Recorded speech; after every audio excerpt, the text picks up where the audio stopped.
সংখ্যা পদ্ধতি। প্রথমে আমাদের এটা বুঝতে হবে যে আসলে সংখ্যা পদ্ধতি কি। তো সংখ্যা পদ্ধতি হচ্ছে বিভিন্ন ধরনের সাংকেতিক চিহ্ন অথবা প্রতীক অথবা অঙ্ক ব্যবহার করে সংখ্যাকে গণনা ও প্রকাশের পদ্ধতিকে সংখ্যা পদ্ধতি বলে। দেখো, সংখ্যা পদ্ধতি হচ্ছে বিভিন্ন ধরনের সাংকেতিক চিহ্ন। তাহলে কি কি প্রয়োজন? বিভিন্ন ধরনের সাংকেতিক চিহ্ন, প্রতীক অথবা অঙ্ক। তো প্রথমে আমরা যে জিনিসটা দেখব, সাংকেতিক চিহ্ন, প্রতীক অথবা অঙ্ক ব্যবহার করে সংখ্যাকে গণনা এবং প্রকাশ। তাহলে গণনা এবং প্রকাশের পদ্ধতি, এটা হচ্ছে একটা পদ্ধতি। তাহলে সংখ্যাকে গণনা এবং প্রকাশের পদ্ধতিকে সংখ্যা পদ্ধতি বলে। দেখো, এখানে আমরা যে জিনিসগুলো লাল লাল চিহ্ন দিয়ে হচ্ছে চিহ্নিত করলাম, সেগুলো আমরা এখন দেখব। দেখো, বিভিন্ন ধরনের সাংকেতিক চিহ্ন, প্রতীক বা অঙ্ক, এই বিষয়গুলো একই জিনিস। তো অঙ্ক কি জিনিস? অঙ্ক একটা সংখ্যা লেখার জন্য তার ক্ষুদ্রতম সাংকেতিক চিহ্নগুলোই হচ্ছে অঙ্ক, বা ক্ষুদ্রতম প্রতীক হচ্ছে অঙ্ক। তাহলে কোনো সংখ্যাকে লেখার জন্য ক্ষুদ্রতম প্রতীক, তাহলে অঙ্ক কি? অঙ্ক হচ্ছে কোনো একটা সংখ্যাকে প্রকাশ করার জন্য তার ক্ষুদ্রতম প্রতীকগুলোই হচ্ছে অঙ্ক। যেমন 0, 1, 2, 3, 4, এরকম হইতে পারে 5, 6, 7, 8, 9। ঠিক আছে? তো এগুলো হচ্ছে এক একটা করে অঙ্ক। আবার ABCD আমরা প্রকাশ করব, আমরা দেখব এই সংখ্যা পদ্ধতিতে ABCD এগুলো হচ্ছে এক একটা করে আমরা অঙ্ককে প্রকাশ করার জন্য ব্যবহার করি, ABCD E। আচ্ছা, তো এখানে হচ্ছে 0, 1, 2, 3, 4, 5, 6, 7, 8 এগুলো প্রত্যেককে এক একটা করে অঙ্ক। কেন অঙ্ক? কারণ এই জিনিসগুলো দিয়ে আমরা সংখ্যা তৈরি করতে পারি। যেমন 1, 1, 0, এখানে 1, 1, 0, এখানে 1, 1, 0, তিনটা অঙ্ক ব্যবহার করে একটা সংখ্যা তৈরি করা হয়েছে। সংখ্যা শুধুমাত্র অনেকগুলো অথবা একটি হইতে পারে। দেখো, অনেকগুলো বা একটি অঙ্ক যদি গণনা বা পরিমাণ অথবা পরিমাপ বোঝায়, তখন এদেরকে একত্রে সংখ্যা বলে। দেখো, এই সংখ্যাটা একটু এরকম করে দিলাম তো যাতে তোমাদের বুঝতে সুবিধা হয়। অনেকগুলো অথবা একটা অঙ্ক যদি গণনা, তাহলে এখানে কি করতে হবে বলতো? সংখ্যা হইতে গেলে সেটা যদি আমরা গণনা করি অথবা পরিমাণ পরিমাণ বের করি অথবা পরিমাপ করি, তো এই তিনটা জিনিস যদি বোঝায় তখন এদেরকে একসাথে সংখ্যা বলা হয়। যেমন 746 জন শিক্ষার্থী। দেখো, এখানে 746 জন শিক্ষার্থী আমি লিখেছি। তো এখানে 746টা হচ্ছে একটা সংখ্যা। কেন? কারণ এই 746 দ্বারা আমি শিক্ষার্থীকে বোঝাচ্ছি, শিক্ষার্থীর গণনাকে বোঝাচ্ছি যে কতজন শিক্ষার্থী আছে, 746 জন আছে। তো পুরা গণনা করে আমি 746 পেয়েছি, এই জন্য 746টা হচ্ছে এখানে একটা সংখ্যা। কিন্তু এই এখানে এই 746 যদি আমি ভেঙে দেখি, তাহলে এখানে 7, 4, 6 এই তিনটাই আলাদা আলাদা এক একটা করে অঙ্ক। তো এখানে একাধিক অঙ্ক মিলে একটা সংখ্যা তৈরি, একাধিক অঙ্ক একসাথে মিলে একটা গণনার কাজ বুঝাইছে, এজন্য এটা হচ্ছে একটা সংখ্যা। আবার একটি অঙ্ক মিলেও কিন্তু একটা সংখ্যা হইতে পারে। কখন হবে? দেখো, যদি এরকম থাকে যে 8 জন শিক্ষার্থী,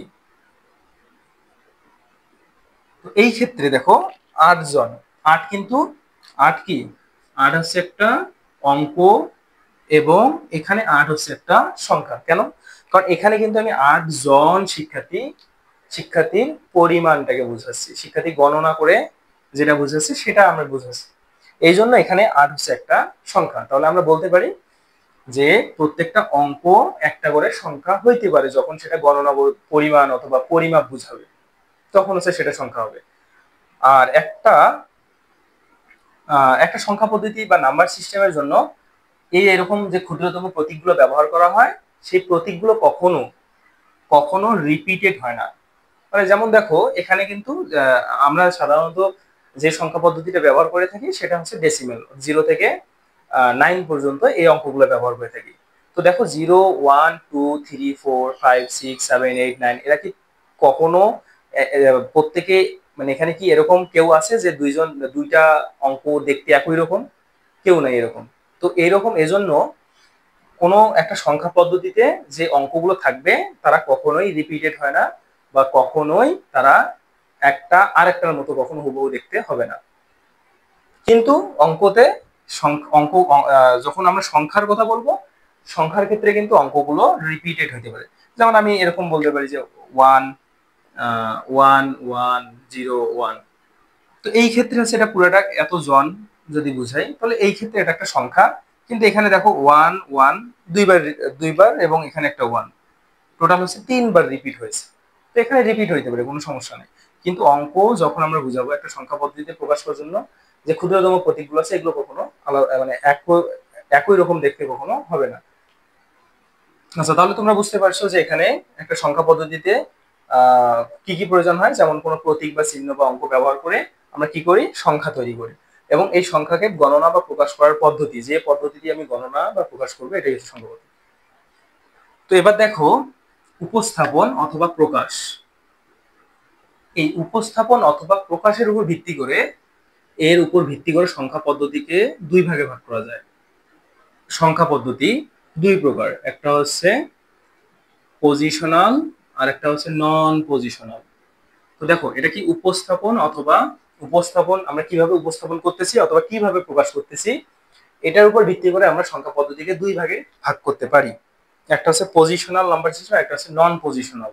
নন পজিশনাল নন পজিশনাল সংখ্যা পদ্ধতি, আর একটা হচ্ছে পজিশনাল সংখ্যা পদ্ধতি।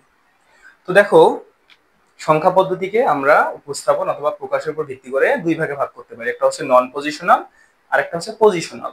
তো নন পজিশনাল সংখ্যা পদ্ধতি বলতে কি বুঝি? নন পজিশনাল বলতে দেখো পজিশন, এই যে এই কথাটা এখানেই লেখা আছে, পজিশন। পজিশন মানে হচ্ছে অবস্থান। তো কোথায় অবস্থান করতেছে? অবস্থান কিসের অবস্থান? কোনো অঙ্কের অবস্থান। ঠিক আছে। তো যে সংখ্যা পদ্ধতিতে অঙ্কসমূহ অঙ্কসমূহের যে সংখ্যা পদ্ধতির মান তার অঙ্কসমূহের অবস্থানের উপর নির্ভর করে পরিবর্তন হয় না, সেই সংখ্যা পদ্ধতিকে বলা হয় নন পজিশনাল সংখ্যা পদ্ধতি। বুঝতে পারছো? তাহলে নন পজিশনাল সংখ্যা পদ্ধতি হচ্ছে যে সংখ্যা পদ্ধতিতে সংখ্যার মান ব্যবহৃত অঙ্কসমূহের অবস্থান পরিবর্তনের ফলে কোনো পরিবর্তন হয় না, সেই সংখ্যা পদ্ধতিকে বলা হয় নন পজিশনাল সংখ্যা পদ্ধতি। তো আমরা একটু দেখি। তো যেমন নন পজিশনাল সংখ্যা পদ্ধতি বলতে এখানে যেমন আমরা উদাহরণগুলো দেখি, যেমন হায়ারোগ্লিফিক সংখ্যা পদ্ধতি, তারপর মায়ান, ট্যালি, রোমান। তো এই ধরনের সংখ্যা পদ্ধতি। তো দেখো নন পজিশনাল বলতে যে যে সংখ্যা পদ্ধতিতে অঙ্কসমূহের অবস্থানের উপর নির্ভর করে তাদের মান চেঞ্জ হয় না, সেই সংখ্যা পদ্ধতি হচ্ছে নন পজিশনাল সংখ্যা পদ্ধতি বা অবস্থানগত সংখ্যা পদ্ধতি। এটাকে আরেকটা নাম বলা হইতে পারে, সেটা হচ্ছে অবস্থানগত সংখ্যা পদ্ধতি। ঠিক আছে। তো আমরা দেখি যেমন টেলি চিহ্নের ক্ষেত্রে যদি চিন্তা করি, তো টেলি চিহ্নগুলো দেখবে যে এরকম এরকম বোঝায়। তো 1 বলতে একটা, 2 বলতে দুইটা, 3 তিনটা, 4 চারটা, 5 1 2 3 4 5টা। তো এরকম দেখো এখানে একটা দাগ মানে এক বোঝাচ্ছে, দুইটা দাগ মানে দুই বোঝাচ্ছে, তিনটা দাগ মানে তিন বোঝাচ্ছে, চারটা চার বোঝাচ্ছে। তো তুমি যদি এরকম করো যে এই প্রথমের এই দাগটা ধরো আমি মুছাইলাম, মিশে এই দাগটা সামনে নিয়ে আসলাম, তো এইবার এটার মান কত হবে? এটা আগেও 3 ছিল, এবারও 3ই আছে। ঠিক আছে। এখন ধরো যে আমি এখানকার এই নিচেরটার ক্ষেত্রে এটার মাঝখানেরটা চেঞ্জ করে আমি সামনে নিয়ে আসলাম, তাহলে কি এটার মান কি কোনো পরিবর্তন হলো? এই 4 4ই আছে। তো দেখো এখানে কোনো পরিবর্তন হচ্ছে না, এদের অবস্থান চেঞ্জ করছি, তো মানেরও পরিবর্তন হচ্ছে না। তো এই জন্য এটা সংখ্যা পদ্ধতিকে বলা হয় নন পজিশনাল নাম্বার সিস্টেম। আরেকটা জিনিস দেখি আমরা, তোমরা হয়তো রোমান সংখ্যা পদ্ধতিগুলো দেখে থাকবে। তো রোমান সংখ্যা পদ্ধতিগুলোতে কি হয়, যেমন 1 2 3, তো এটা হচ্ছে একটা দাগ মানে 1, এখানে 2, এটার দ্বারা বোঝায় 3, এটার দ্বারা বোঝায় 4, এটা হচ্ছে 5, এটা হচ্ছে 6। তাহলে 3 4 5 6। তো এইবার তোমরা বলতে পারো যে এখানে না হয় প্রথম আইটা এখানে নিয়ে আসলাম, তো এটা চেঞ্জ করে দিলেও কিন্তু 3ই আছে। কিন্তু দেখো তো এই ক্ষেত্রে যখন তুমি 4 লিখছো, এটা হচ্ছে 4, কিন্তু যখন তুমি এইটা চেঞ্জ করে সামনে নিয়ে আসবে, তো এইবার জায়গাটা একটু চেঞ্জ করো, করে সামনে নিয়ে এসে এখানে এবার এটাকে তুমি কত লিখতে পারবে, 6। তো এখন তুমি বলতেই পারো যে এখানে তার জায়গাটা চেঞ্জ করার কারণে তার মানটাও চেঞ্জ হইলো। তো আসলে কি তাই হয়েছে? দেখো, একটা সংখ্যা পদ্ধতি, এখানে এটা নিজস্ব মান হচ্ছে, দেখো এখানে দুইটা জিনিস আছে। এই প্রথম এইটুকুর নিজস্ব মান হচ্ছে 1, এইটুকুর নিজস্ব মান হচ্ছে 5, এটার নিজস্ব মান হচ্ছে 5, এটার নিজস্ব মান হচ্ছে 1। তো তুমি যখন এই আইটাকে সামনে নিয়ে গেছো তখনও কিন্তু তার নিজস্ব মান 1 আছে, নিজস্ব মান 1 আছে। এবং দেখো এই ভিটা এখানে 5 ছিল, এটাকে সামনে নিয়ে আসো, তার নিজস্ব মান 5ই আছে। তার অবস্থান কি পরিবর্তন করার কারণে তার অবস্থান এখানে পিছনে ছিল আর এখানে সামনে চলে আসছে। তো তার অবস্থান পরিবর্তন করার কারণে তার মানটা কি কোনো চেঞ্জ হয়েছে? এটা তার মানটা 5 এর, এই যে এখানে 5 আগেও ছিল এখনো 5 আছে। তো এই যে এখানে যেটা সামনে আই ছিল, এটা পিছনে যাওয়ার ফলেও আই এর মান একই আছে। তো তুমি অবস্থান চেঞ্জ করার ফলেও তার মানটা কি কখনো চেঞ্জ পাইলে না। এই জন্য এটাকে বলা হবে একটা নন পজিশনাল নাম্বার সিস্টেম। তো আশা করি বুঝতে পারছো যে নন পজিশনাল নাম্বার সিস্টেম কি। আর পজিশনাল নাম্বার সিস্টেম হচ্ছে যে সংখ্যা পদ্ধতিতে যে তাদের অঙ্ক সমূহের স্থানের উপর ভিত্তি করে তার মানটা চেঞ্জ হয়। তো দেখো, যেমন ধরো দশমিক সংখ্যা পদ্ধতি, এখানে পজিশনাল নাম্বার সিস্টেমকে আরো আমরা কয়টা ভাগে ভাগ করব, 4টা ভাগে। তো এখানে অনেকগুলো ভাগে ভাগ করা যায়, যদিও তোমাদের বইয়ে হচ্ছে 4টা সবচেয়ে গুরুত্বপূর্ণ। তো ধরো এরকম একটা সংখ্যা আছে 746, এটা হচ্ছে একটা দশমিক সংখ্যা পদ্ধতি। তো এবার দেখো, দশমিক মানে আমরা যে সংখ্যা পদ্ধতিতে এতদিন থেকে আমরা যে সংখ্যা পদ্ধতি এতদিন থেকে সারা জীবন পড়ে আসছি, সেই সংখ্যা পদ্ধতি হচ্ছে দশমিক সংখ্যা পদ্ধতি পড়ে আসছি। কিন্তু এটার পাশাপাশিও তোমরা এখন নতুন ভাবে আরো বিভিন্ন ধরনের সংখ্যা পদ্ধতির সাথে পরিচিত হবে। তো আমরা এগুলো পরের লেকচার গুলোতে দেখবো। তো আপাতত এটা মনে রাখো। দেখো, এটা হচ্ছে একটা পজিশনাল নাম্বার সিস্টেম। কেন? কারণ এই যে তুমি যদি এটার কথা চিন্তা করো, এটা হচ্ছে একক, এটা হচ্ছে এককের স্থান। এটার কথা চিন্তা করলে এটা হচ্ছে দশকের স্থান। এটার কথা চিন্তা করলে এটা হচ্ছে শতকের স্থান। তো তোমরা ছোটবেলায় এইরকম স্থানীয় মান পড়ছো, একটা হচ্ছে এককের স্থান, দশক, শতক, হাজার, অযুত, লক্ষ, নিযুত, এভাবে পড়ছো। তো এককের ঘরে কি করতে? এককের ঘরে 1 গুণ করে দিতে। তো তোমরা এভাবে লিখতে যে এটা এভাবে না লিখে তোমরা ধরো যে এটাকে এভাবে লিখতে 746, এটা একক, এটার সাথে, তাহলে এটা একক, তো এটার সাথে 1 গুণ আছে। এটা হচ্ছে দশক, এটার সাথে দশক মানে এটার সাথে 10 গুণ আছে, তাহলে 10 গুণ 4। এটা হচ্ছে শতক, এবং এটার সাথে 100 গুণ আছে। তো দেখো তো এর জায়গার মানটা, এই জায়গায় যে বসবে সেটা 6 বসুক আর 5 বসুক আর যাই বসুক, তার সাথে সবসময় এই জায়গায় কত গুণ থাকবে? 1 গুণ থাকবে। এই জায়গায় যে বসবে তার সাথে সবসময় কত গুণ থাকবে? 10 গুণ। এই জায়গায় যে বসবে তার সাথে সবসময় 100 গুণ। এই জায়গায় যে বসবে এরপরে যত যত এদিকে যত আসবে তত হচ্ছে একটা করে শূন্য বাড়বে। তার মানে এই জায়গায় যে বসবে তার সাথে 1000 গুণ। তো দেখো তো প্রত্যেকটা জায়গার কিন্তু আলাদা একটা করে মান আছে, প্রত্যেকটা স্থানের একটা করে মান আছে, আবার প্রত্যেকটা অঙ্কের একটা মান আছে। তো তো প্রত্যেকটা স্থানের মান আছে প্লাস প্রত্যেকটা অঙ্কের নিজস্ব মান আছে। তো এখানে দুইটা জিনিস তোমরা লক্ষ্য করতেছো। তাহলে একটা অঙ্ক এখানে কয়টা অঙ্ক আছে? এক, তাহলে এখানে অঙ্ক হচ্ছে তিনটা। একটা হচ্ছে 7, 4, 6, তিনটা অঙ্ক। তো এই 6 হচ্ছে তার নিজস্ব মান অঙ্কের, 4 হচ্ছে এই অঙ্কের নিজস্ব মান, 7 হচ্ছে তার নিজস্ব মান, আর স্থানের মান হচ্ছে 10, স্থানের মান এখানে 1, স্থানের মান 100, স্থানের মান 1000। তো তাদের একটা নিজস্ব মান আছে, একটা স্থানের মান আছে, তাহলে এগুলো হচ্ছে নিজস্ব মান, নিজস্ব মান। আর এগুলো হচ্ছে স্থানের মান।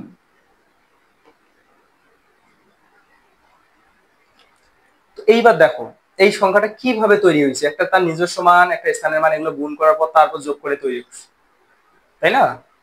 তো এই জায়গায় 6 কিন্তু 6 বলতে আমরা 6 কেই শুধু বুঝি, 6 গুণ 1 আছে, তার মানে 6 আছে। এই জায়গায় 6 গুণ 1 মানে কত? 6 আছে। এই জায়গায় 10 গুণ 4 আছে, তার মানে 40 আছে। এই জায়গার ভ্যালুটা হচ্ছে যেহেতু 4 এখানে থাকা মানে তার সাথে 10 গুণ আছে, তাহলে 40। 7 এখানে থাকা মানে তার সাথে কত গুণ আছে? 100, তাহলে 100 গুণ 7 গুণ করলে হচ্ছে 700। তো এখন যদি তুমি এগুলোকে যোগ করো তাহলে দেখবে 746 পাবে, মানে এগুলো যোগ করলে আমার এই সংখ্যাটাই পাবে। তো এইভাবে তো এই সংখ্যাটা তৈরি করছি।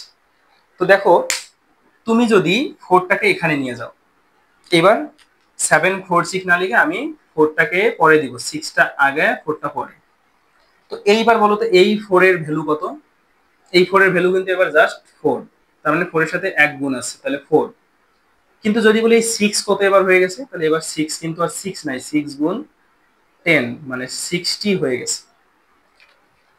তো এর আগে 6 কত ছিল? এর আগে 6 শুধু 6 ছিল। এর আগে 4 কত ছিল? 40 ছিল। কিন্তু এখন 4 কত? এখন 4 হচ্ছে 4, 6 কত? 60।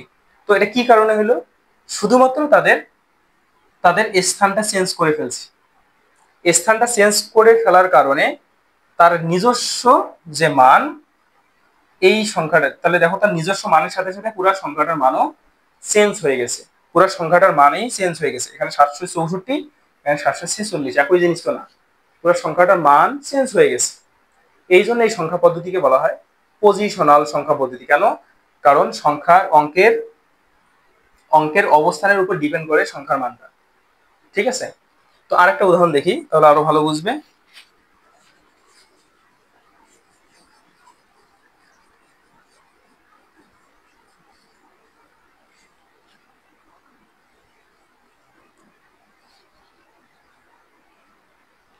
ধরো 1 1 1 আছে, 10 বেস নাম্বার সিস্টেম মানে ডেসিমাল নাম্বার সিস্টেম, আমরা যেটা হিসাব করি। তো এবার বলো তো এই 1 এটা এককের ঘরে আছে, তাহলে এই 1 এর সাথে কত গুণ আছে? জাস্ট 1 গুণ আছে। এই 1টা দশকের ঘরে আছে, তাহলে এটার সাথে 10 গুণ আছে। এই 1টা শতকের ঘরে আছে, তাহলে এটার সাথে 100 গুণ আছে। এটা তো বুঝতে পারছো। তো এবার দেখো এই 1 মানে কিন্তু শুধু 1, এই 1 মানে 10, এই 1 মানে 100 বা 100। তো তুমি যদি এবার এই 1 কে চেঞ্জ করে এখানে নিয়ে আসো, এই সামনের 1টা পিছনে নিয়ে যাও, তো বলো তো এই আগে কত ছিল? আগে ছিল এই সামনের 1টা 100, তাহলে পিছনে যখন যাবে তখন সাথে সাথে সেটা 1 হয়ে যাবে। পিছনে গেলে কি হবে? এখানকার স্থানীয় মান 1 1 দিয়ে গুণ করলে 1 হবে। তো দেখো তো এটার পজিশন চেঞ্জ করা, অবস্থানটা চেঞ্জ করার কারণে এই 1 এর নিজস্ব মানের সাথে তার স্থানীয় মানটাও চেঞ্জ হয়ে যাচ্ছে, তাই না? এই জন্য এই সংখ্যা পদ্ধতিকে বলা হয় একটা পজিশনাল নাম্বার সিস্টেম। তো এখন তুমি মনেই করতে পারো যে আমি তো এই 1 গুলো চেঞ্জ করার কারণে তার পুরো মান আবার আগের মতো 111ই আছে। কিন্তু দেখো এখানে একটা বিষয় হচ্ছে যে তুমি যদি এই দিকের 1টাকে এখানে নিয়ে যাও, তাহলে এই 1টার মান কি চেঞ্জ হয়ে যাচ্ছে না? তো পজিশনের কারণে তার মানটা, তার নিজস্ব মানটাও চেঞ্জ হয়ে যাচ্ছে। এই জন্য হচ্ছে এই সংখ্যা পদ্ধতিকে বলা হয় পজিশনাল নাম্বার সিস্টেম। আশা করি তোমরা ভালোভাবেই বুঝতে পারছো পজিশনাল নাম্বার সিস্টেম কি। দেখো এখানে বিভিন্ন ধরনের পজিশনাল নাম্বার সিস্টেম আছে। তো তার মধ্যে তোমাদের সবচেয়ে যেগুলো গুরুত্বপূর্ণ, তোমাদের বইয়ে 4টা মাত্র পজিশনাল নাম্বার সিস্টেম। সাধারণত নাম্বার সিস্টেম অনেকগুলো তৈরি করা যায়। কিন্তু তোমাদের বইয়ে 4টা আছে। কারণ এই 4টা নাম্বার সিস্টেম কেন দেওয়া আছে, এর মূল কারণ হচ্ছে যে আমরা নাম্বার সিস্টেমটা ব্যবহার করি সেটা হচ্ছে ডেসিমাল। ধরো যে আমাদের ভাষাটাকে কম্পিউটারকে বুঝাইতে হবে, তো বোঝানোর জন্য বাকি যে নাম্বার সিস্টেমগুলো আছে সেগুলোর প্রয়োজন হয়। যেমন বাইনারি সরাসরি বোঝানো যায় বাইনারি দিয়ে, তারপরে হেক্সাডেসিমাল যখন ব্যবহার করবো তখন আরো জিনিসটা সহজ হয়। অনেকগুলো বিটকে সে ভাগ ভাগ করে করে নিয়ে নিয়ে জিনিসটাকে ছোট করে ফেলে। আবার অক্টালও সেম। তো এই জন্য হচ্ছে মূলত আমাদের 4টা এখানে সবচেয়ে বেশি গুরুত্বপূর্ণ। ঠিক আছে, যদিও অনেকগুলো আছে, তো তার মধ্যে দেখবে যে 1 নাম্বার হচ্ছে বাইনারি বাইনারি নাম্বার সিস্টেম, তাহলে বাইনারি। 2 নাম্বার হচ্ছে অক্টাল। 3 নাম্বার হচ্ছে ডেসিমেল। এরপর হচ্ছে হেক্সা ডেসিমেল। এগুলো, তো এগুলোর বাইরেও আরো আছে। কি কি? যেমন ইউনারি হইতে পারে, তারপর টার্নারি, তারপর ডুওডেসিমেল, এরপর এমন হইতে পারে ভিগেসিমেল।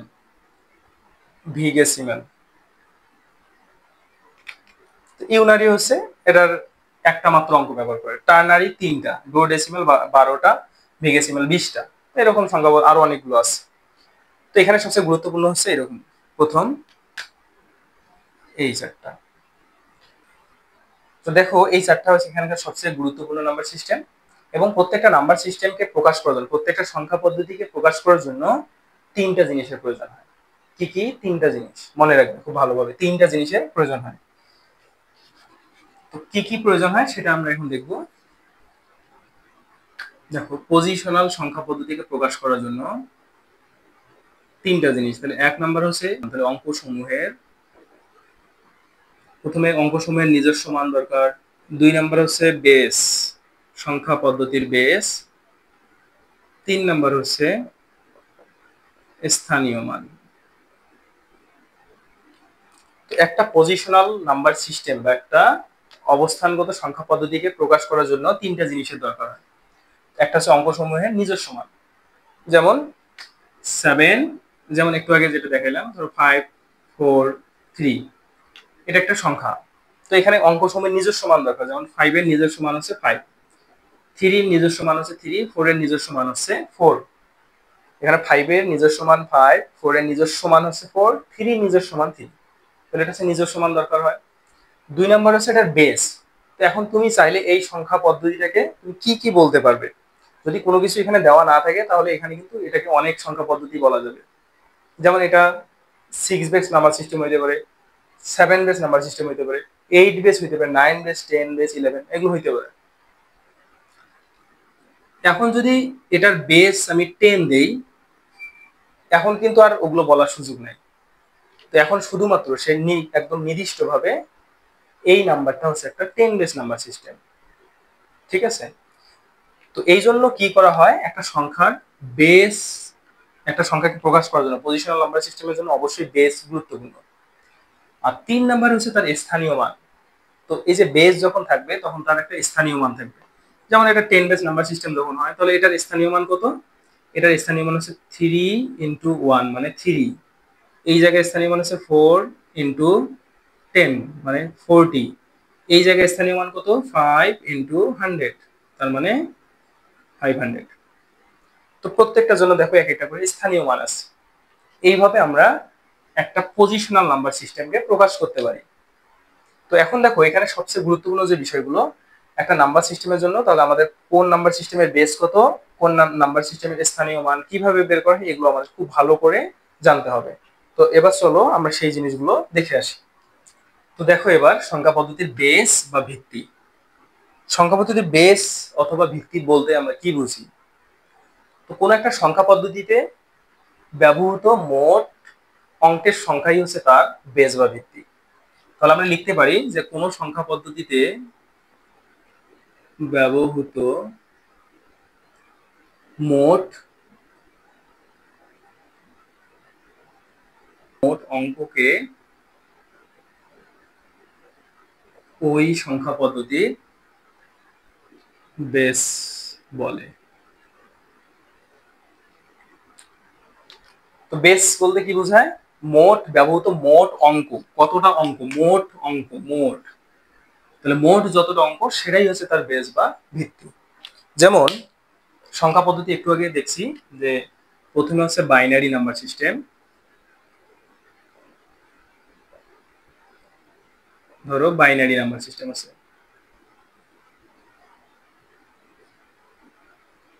বাইনারি।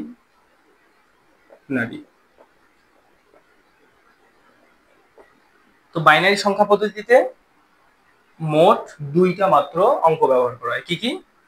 তাহলে অঙ্কের সংখ্যা হচ্ছে 0 এবং 1 ব্যবহার করা হয়।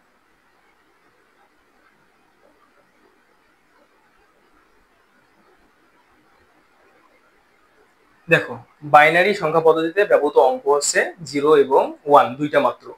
তো এই জন্য এটার বেস কত হবে? বেস হচ্ছে 2। এখানে মোট অঙ্ক হচ্ছে দুইটা, তাহলে বেস 2।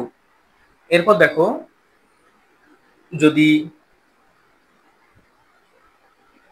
অক্টালের কথা বলি, অক্টাল সংখ্যা পদ্ধতিতে ব্যবহৃত মোট অঙ্কের সংখ্যা হচ্ছে, ব্যবহৃত মোট অঙ্ক যে অঙ্কগুলো ব্যবহার করা সেগুলো হচ্ছে 0, 1, 2, 3, 4, 5, 6, 7।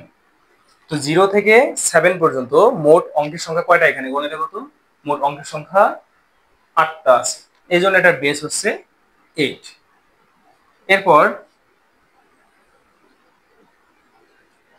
ডেসিমেল, এখানে ব্যবহৃত মোট অঙ্কের সংখ্যা, ডেসিমেল হচ্ছে 10, তাহলে এখানে মোট 10টা অঙ্ক ব্যবহার করা হয়। 0 থেকে 1, 2, 3, 4, 5, 6, 7, 8, 9। তাহলে 0 থেকে, তো আমরা এটা লিখতে পারি যে 0 থেকে 9 পর্যন্ত মোট 10টা অঙ্ক, তাহলে এটার বেস হচ্ছে 10। এরপর হেক্সাডেসিমেল,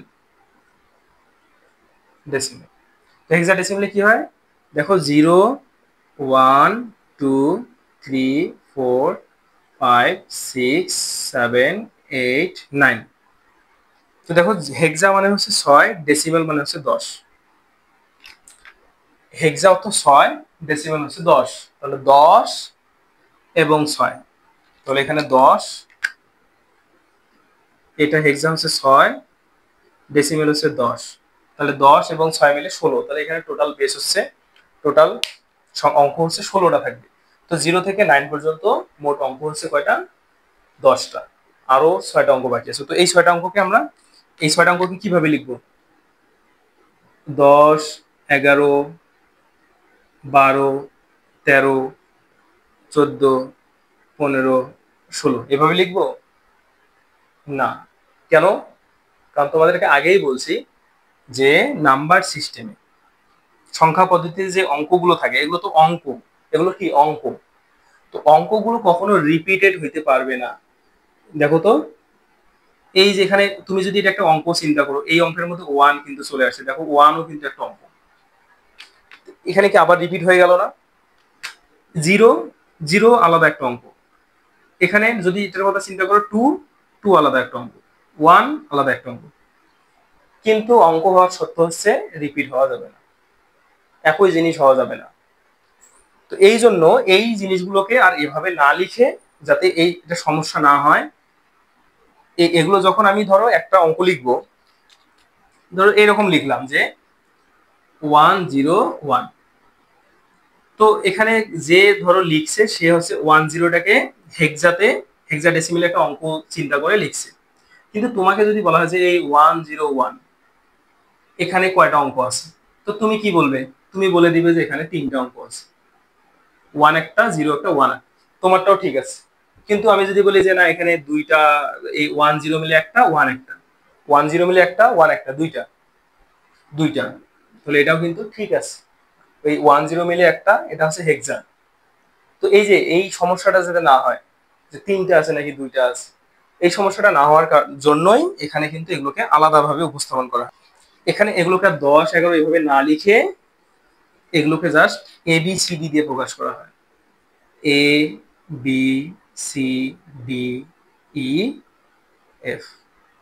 তো এইখানে এ মানে কিন্তু মনে রাখতে হবে যে এইখানে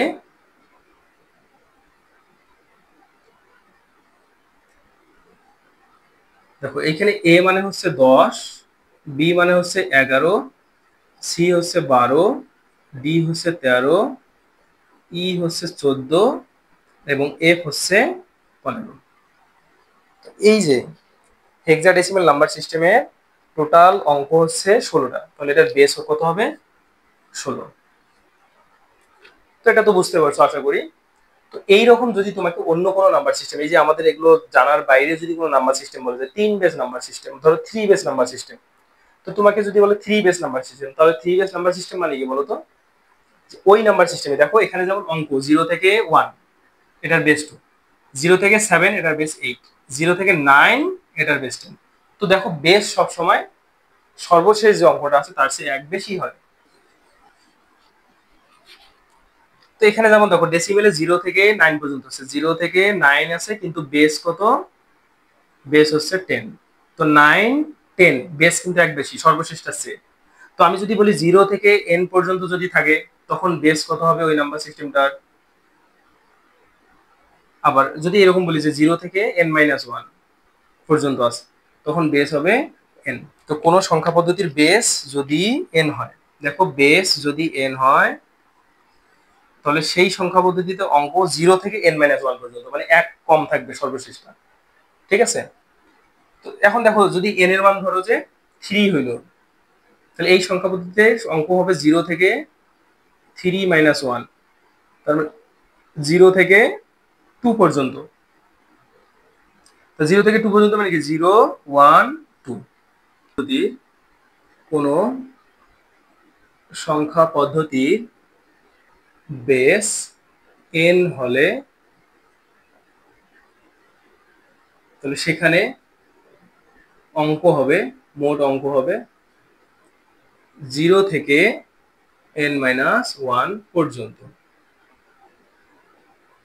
এটা এটা খুব ভালোভাবে মনে রাখতে হবে।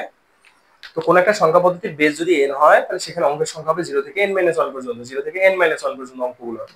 যেমন দেখো যে ধরো n একটা সংখ্যা পদ্ধতির বেস n ইকুয়াল টু 5 আছে, তার মানে n ইকুয়াল 5 মানে কি ওই সংখ্যার বেস একটা 5 বেস নাম্বার সিস্টেম আছে।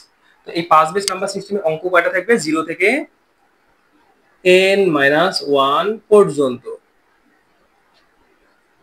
তো 0 থেকে n এর মান হচ্ছে 5, তাহলে 5-1 পর্যন্ত, তাহলে 0 থেকে 4 পর্যন্ত। 0 থেকে 4 পর্যন্ত মানে কি লেখা যায় বলতো? 0 1 2 3, 0 1 2 3 4, 0 থেকে 4 পর্যন্ত, তাহলে 0 1 2 3 4 এই কয়েকটা নাম্বার থাকবে, এই কয়েকটা ডিজিট সেখানে থাকবে বা অঙ্ক থাকবে সেখানে। এখন তোমাকে যদি বলে যে যে একটা নাম্বার সিস্টেম অর্থাৎ 12 বেজের নাম্বার সিস্টেম, 12 বেস। তো 12 বেস মানে n এর মান কত? 12। তো 12 যদি হয় তাহলে অঙ্ক অঙ্ক কি হবে? 0 থেকে n-1 পর্যন্ত। তো 0 থেকে n-1 পর্যন্ত কি বুঝি? 0 থেকে 12-1 পর্যন্ত, তাহলে 0 থেকে 11 পর্যন্ত। তো 0 থেকে 11 পর্যন্ত মানে কি 0 1 2 3 4 5 6 7 8 9 10 11। কিন্তু দেখো আগেও বলছি যে অঙ্কগুলা কখনো, এগুলো তো অঙ্ক, একটা সংখ্যা পদ্ধতিতে কতগুলো অঙ্ক হবে তার সূত্র এটা, কতগুলো অঙ্ক হবে সে কোন অঙ্কগুলো হবে তার সূত্র এটা। তো দেখো তো শেষের অঙ্ক দুটো কিন্তু আবার রিপিটেড হয়ে গেছে। এই যে 1 কিন্তু দেখো 0, এখানেও 0 আছে, এখানে 1 আছে, এখানে 1 আছে, 1 তো আলাদা করে আছে, তো এটা রিপিট করা যাবে না। এই জন্য কি করতে হবে? এখানে 10 এর জায়গায় এ দিব আর 11 এর জায়গায় বি দিব।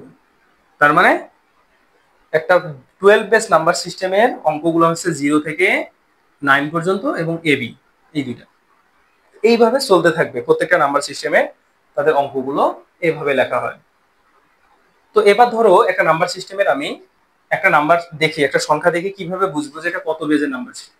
তো আগে যেমন আমরা এতদিন যেগুলো পড়ে আসছি এতদিন আমরা যে অঙ্ক যেগুলো পড়ে আসছি, যেমন ধরো 105 105, তো নাই এটা আমরা কোনো কিছু নাই বললে বুঝে নিয়েছি এটা হচ্ছে ডেসিমেলে আছে। এতদিন আমরা যা পড়ছি সব ডেসিমেলে ছিল। তো ডেসিমেলে মানে এখন যেহেতু আমাদের নাম্বার সিস্টেমের বিভিন্ন ধরনের নাম্বার সিস্টেম আছে, এই জন্য এখন আর আমাকে এভাবে লিখলে হবে না। তো এভাবে লিখলে এই জিনিসটা কয়েকটা সংখ্যা পদ্ধতিতে হইতে পারে। এখন দেখো এটা কোন বেস নাম্বার সিস্টেম, এটাকে তোমাকে ফিক্সড করে বুঝাইতে হবে। তাহলে ফিক্সড করে বোঝানোর জন্য এখানে এখানে হচ্ছে সাবস্ক্রিপ্ট আকারে তার বেসটা লিখে দিতে হবে। ঠিক আছে, তো এটা যদি 10 লিখি তার মানে একটা 10 বেস নাম্বার সিস্টেম, মানে ডেসিমেল নাম্বার সিস্টেম। তো এখন যদি 105 এটাকে এখানে 8 লিখি তার মানে এটা অক্টাল, এটাকে হচ্ছে ডেসিমেল। তারপর এই সেম জিনিসটাকে যদি আমি 16 লিখি তাহলে এটা হচ্ছে হেক্সাডেসিমেল।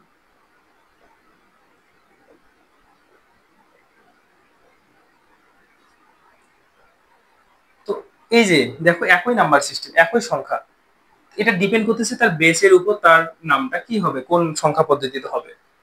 ঠিক আছে, তো এইটা যাতে এই জিনিসগুলো যাতে আমরা ভালোভাবে সবসময় যখন লেখার ক্ষেত্রে অবশ্যই সতর্ক থাকতে হবে যে এখানে সাইডে সাবস্ক্রিপ্ট আকারে তার বেসটাকে অবশ্যই লিখে দিতে হবে।